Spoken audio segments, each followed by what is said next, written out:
Offensively and shift in focus. So you just see it. You see it with teams when they're not scoring goals. That's what becomes the central theme, and you just can't play in this league. Certainly against good teams, and I think those two things went together. So we had Vegas coming in at the start of this, and we had just lost 4 or 5. And if you play that game that we had been playing, we were going to get beat. So a real good focus shift, and I think that's just continued straight through. What does a 5-game win streak do specifically as you enter a pretty hostile environment here in Vegas? Well, you feel good about your game and you have landmarks. So there are things that we would identify on video kind of each day that we would point to as the reason for success. So they'll come with the mindset of needing to do that as a starting point, and being that it started with Vegas, that game that we played against was very fast, similar to the Ranger game. There were chances, not easily given up, but certainly earned by both teams, and we'll have to be at our best.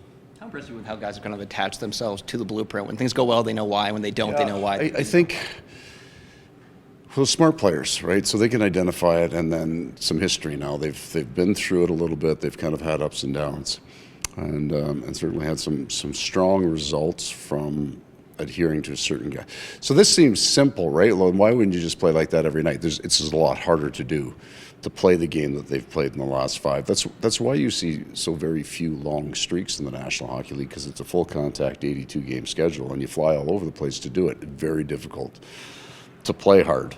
What I like about our game right now is that I think each piece of our game, the 5 maybe components of a game, your 2 special teams, your defensive game, your goaltending, your offensive game, I think they all have a piece to it. So Sergei wasn't overworked last night, but he needed to be good 2 or 3 times, and he was. Our penalty kill, now we don't talk about it much because it's been so efficient. The power play is probably running about 25% in the last 16 games. So it's been a game winner for us at times, and then our overall defensive game. So I don't feel that our game is being carried by one component, that your power play gets hot or your goalie stands on his head. I don't feel that. I think we've been grinding pretty good.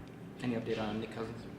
He's in the concussion protocol, so he's out. What does it do for Ryan Lomberg and Alex? Obviously, he's played with those guys before. He's played with those guys. The advantage, I think, here is that Ryan had played the right side, so he's got some games on the right side, and that's why that shift. We like what Lockwood and Stenlund have got going, and we want Gadjevich to come in his natural position, which is left wing, because it is a challenge for players to play their out of their natural position. So those guys will go tomorrow. Lombo can bring some speed to that line, and should be good. Bob, just not on the ice today? Yeah, you've been watching that rotation. We're real careful with. So today is all about getting. We say cleaning out the carburetor. Just get them. Every time you change the time zone, you want to do some sort of activation. So we get them up and down the ice.